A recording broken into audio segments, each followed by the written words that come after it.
okay? Asteya means, it means staying away from stealing. Staying away from stealing anything, emotionally, mentally, physically, energetically, spiritually. How many of you guys are religious and you know, like, well, I want to say the 10 Commandments, but it's not really the commandments. I'm a recovering Catholic, so, you know, it's the third commandment or whatever commandment. But the point is that thou shalt not covet. Have you heard that one? So we don't, this goes in right there. This is why it gets that delineation where it's like, oh, yoga is a religion, it's a cult. It's not a cult. But basically what it means is that be real careful that you don't covet what's happening on the mat next to you. So what happens is that how many of you guys would say that you've never stolen anything before? Okay. How many of you guys have perhaps repeated something you have heard before and repeated it in a way that you are like the credibility, like you know for sure this is what it is? How many of you guys have done that? Everybody has. Oh, you shouldn't drink this because of this, or you shouldn't do that because of that. You stole that. You stole that because that's not an original thought. Anything that is not original is stealing. Isn't that crazy? But that's the truth of the matter. Everybody has stolen something. Whether we've taken a line from a cartoon that we heard and we've repeated it, that's stealing. Whether we've taken a line from a book we read and then posted it up on Instagram, that's stealing. Okay? When we talk to our boyfriend, we say you shouldn't do that because you might get hurt. That's usually not an original idea. It's stealing.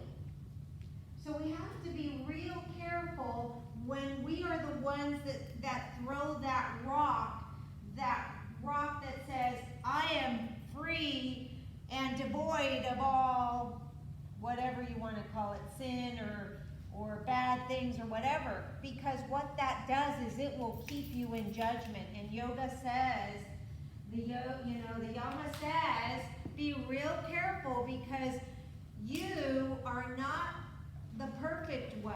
So be real careful because you will get into judgment, right? So we got to be real careful about that we're not in judgment, neither of ourselves or of anybody else. Okay? What does that have to do with stealing? So you're stealing that idea, you're stealing that vibration, you're stealing those words, you're stealing, and you're taking something that's not original, and you have to realize that when it's not original, you're actually in asteya. So let's say I say, well, my mom used to say, now I credit it, now I'm not taking it as mine. But we just have to be aware. So we now go back and we need to be aggressively aware of what's happening. Does that make sense? What's happening in our mind? What's happening in our energy? And what's happening elsewhere? That we have to be careful that we don't absorb it as ours. Does that make sense? Okay? We steal from ourselves. We are the worst culprit. We steal from ourselves. Who still has their Remind app on? Would you read me the announcement that I put on there?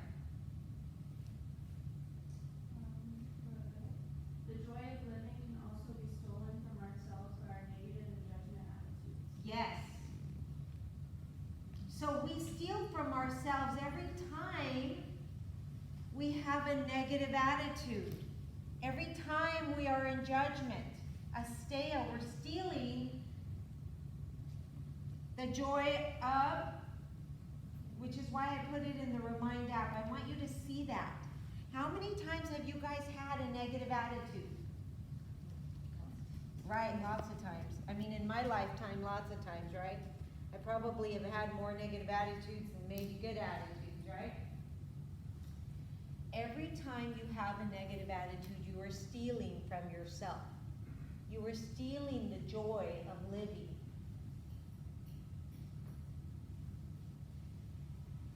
And you have to be real careful. Let me give you an example of total stealing that's happening. Today we were walking, my daughter and I, we were walking through the store, and she's a college student just like you guys. She's over at Mesa College.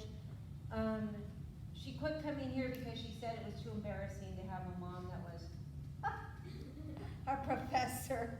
Too many students knew her, and it was like, okay. So she's over at Mesa College, and we're walking through there, and she's at school. Her classes start at 10. By the time she gets home, it's 4 o'clock. So there's a big chunk of time, right?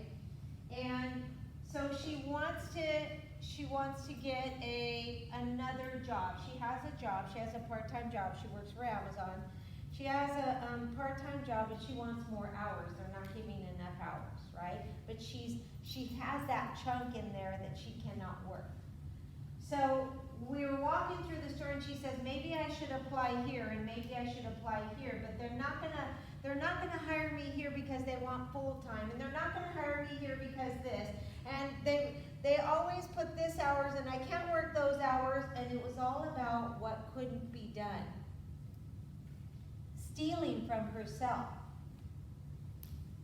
When you guys do that, when you start to focus on everything which is lacking in your life, you are stealing from yourself. Does that make sense? You're stealing your own joy. We have a tendency to look at everything that's not right in our life, right? Yes or no?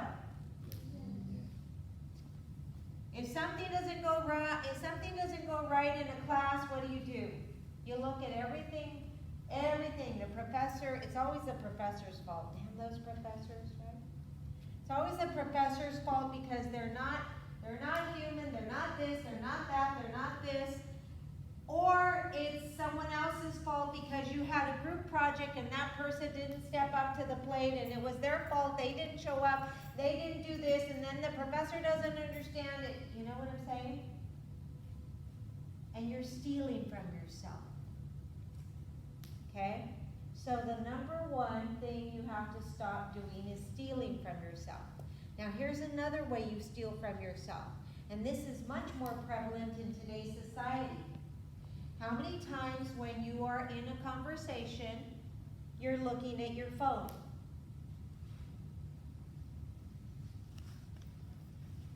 You're stealing from yourself and you're stealing from the other person. You're stealing energy, right? How do you know that what the other person has to say isn't a message for you, but you're blocking it?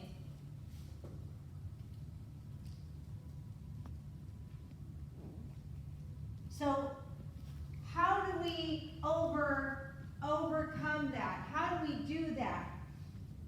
First of all, the number one thing we need to do in this world is learn how to cultivate relationships. Right? Yes or no? Yes. A friendship is a relationship, yes? Yes. Your mom you and your mom have a relationship, yes? Yes.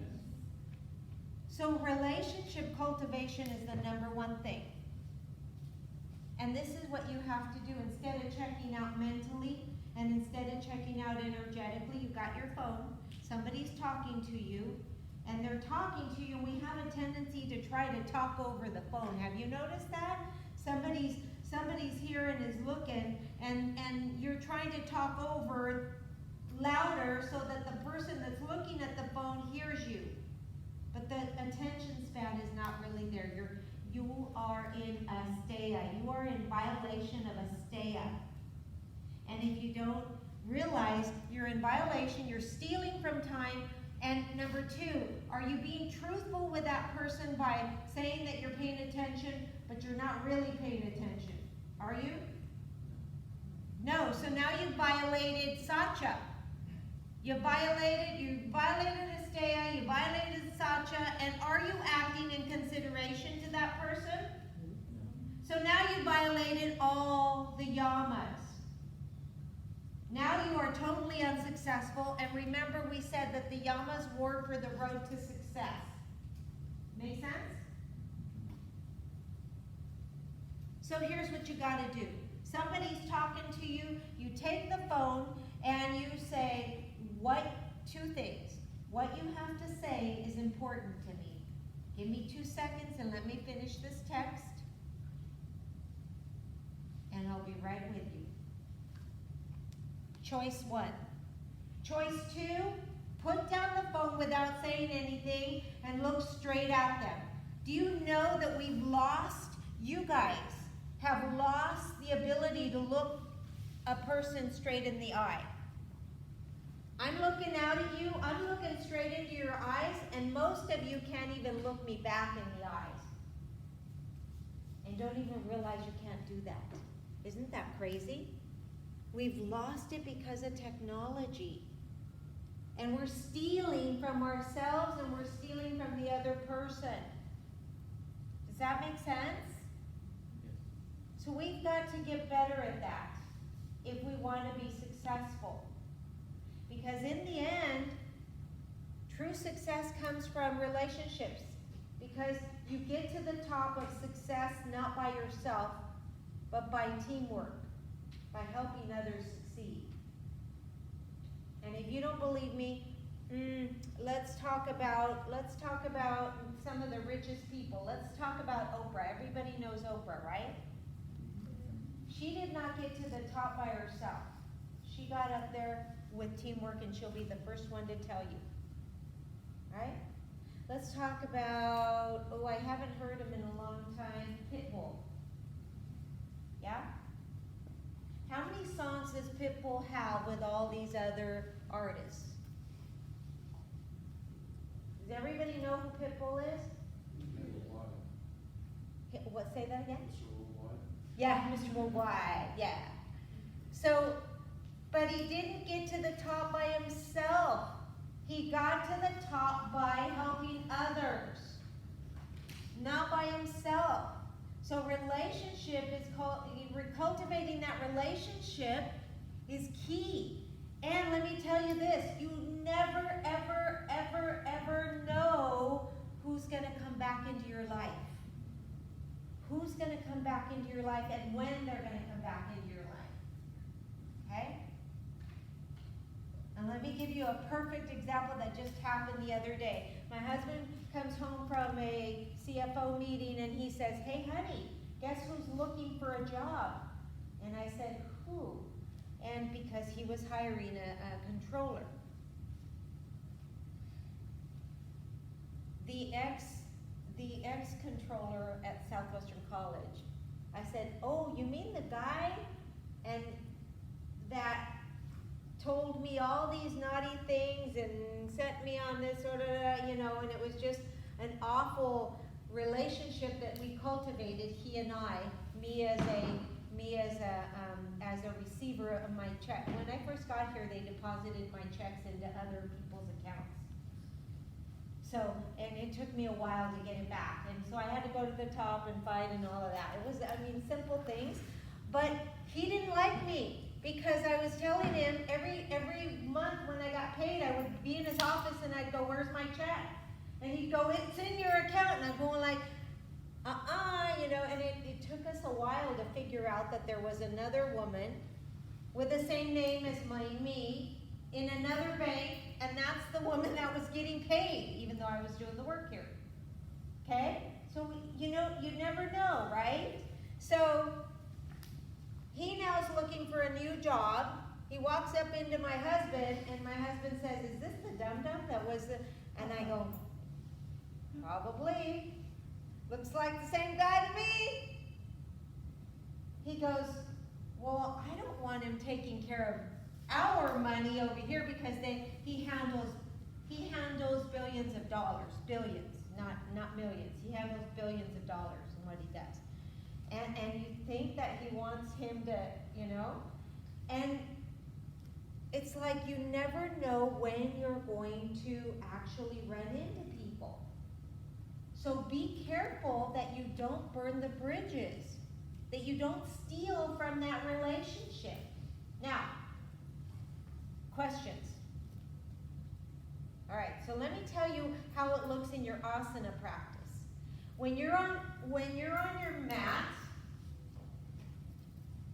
you are stealing from yourself and your self-confidence when you're always looking and comparing yourself to the person on the mat next to you. Have we done that in here? Hopefully, maybe a little bit, right? Whenever you compare yourself to anybody else, you are stealing from yourself. Because why? What happens when we compare ourselves with other people? What happens? You always make yourself worse than Either worse or either better. But the point is, it's never the same. But most of the time we judge down instead of judging up. And the third chakra comes into play because when we actually are in tune with our third chakra and everything's in balance, you're not in that space of stealing. Okay? You're not in that space of stealing. We tend to steal more if our third chakra is out of balance. Let me tell you another way we steal from ourselves. How many times have we said, maybe you and I gotta make a doctor's appointment, and we don't do it. And we push ourselves to the point until it's a little too late. Maybe a dental appointment, maybe it's a little too late. We're stealing from our health. But we know we gotta do that. So that usually means when things are out of balance, the other thing is that when your chakra is out of balance, you're gonna witness a lot more of this. Things in your life are going to kind of be out of whack. So be real careful with this stealing stuff. Stay away from stealing. Remember, you begin to steal, you're violating all the yamas. Now, another little way that we steal that we have to be real careful. How many of us have taken a pencil or a pen thinking they're not going to miss it? Right? I'm sorry, but that's stealing. Because does that belong to you? No. Did you ask permission to take it? Usually not. But you took it anyway. Is that not the definition of stealing? Right? We've got to be real careful before we judge ourselves up and as innocent of stealing, and we steal. Let me talk a little bit more about violation. How many times, not saying that any of you guys did this, but how many times on TV don't we watch somebody getting maybe raped or being kissed without really wanting to be kissed? That's stealing. You are stealing the integrity of the other person by doing that. That's violation. That's massive violation. We have to be real careful with that we don't do that. That we be the change we want to see in the world. We want to be the honoring, right? We've got to be that, guys. That's the only way to really be successful. Let me give you another example. I'm a receptionist, and I work for a boss who's really cool, and he usually lets me do anything. And my daughter calls me from home and says, Mom, we need some stickies. And I'm thinking, I don't have time to go to Walmart to buy stickies. Oh, it's gonna be okay. We got so many here. I'll just go to the back room, get some stickies, and take them home. That's stealing. It's still stealing. No matter how small, it's still stealing. Do we see that?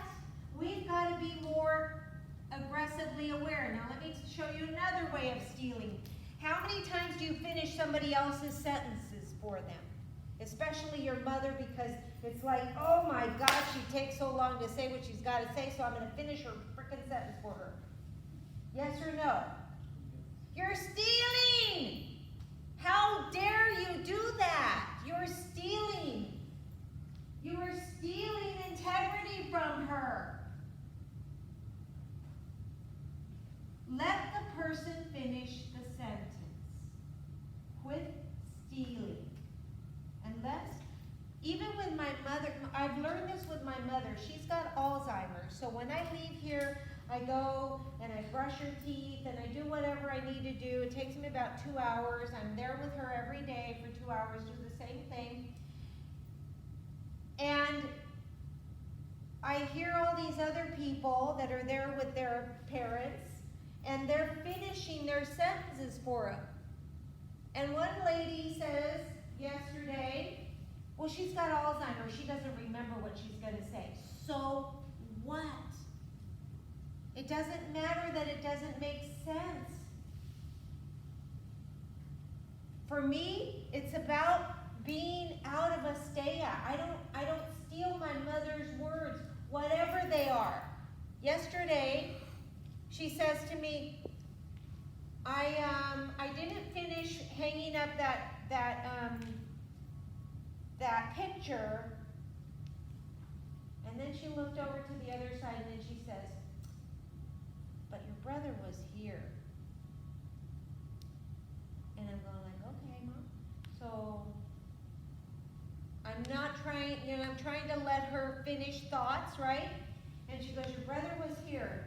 And then she looks at me and she goes, but you need a facelift. And I go, okay, Mom, that's great. And then it's like, when do you want me to get this facelift, right? So it's not about finishing, it's just the randomness and just allowing it to be there, right?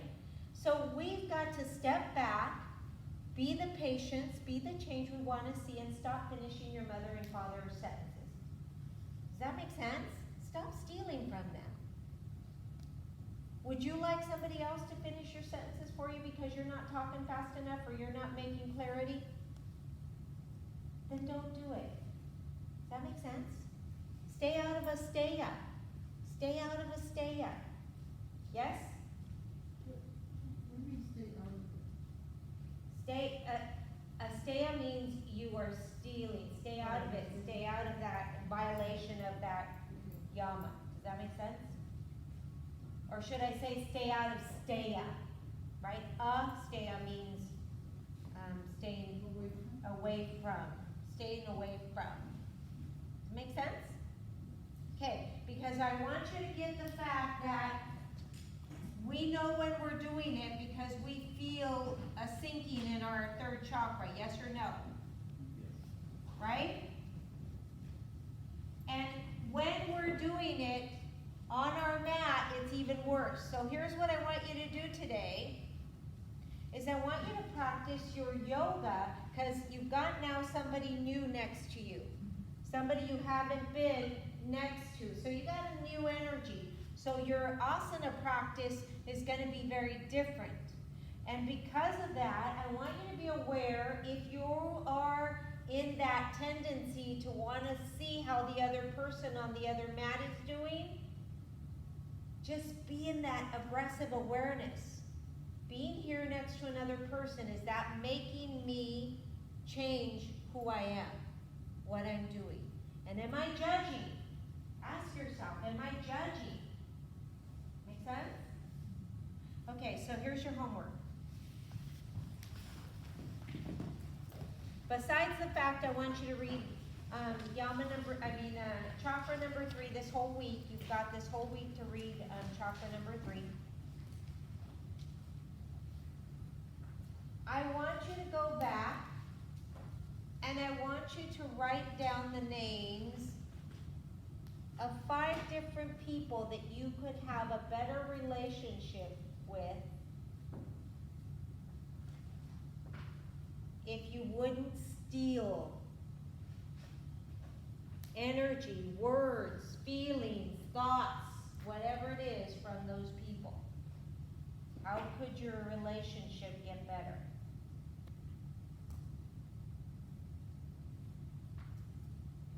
And you're going to write it down, guys. Everything that's in the homework, you're going to write it down.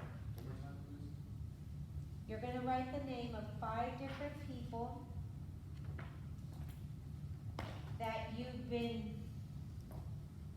stealing from, if you will. Whether you've been stealing by finishing their words, maybe you've been not focusing on a relationship, they're talking to you and you're looking into the phone, whatever it is, right? Those 5 people that would benefit from you staying out of a stay-up. ¿Sí? ¿Sí me entiendes?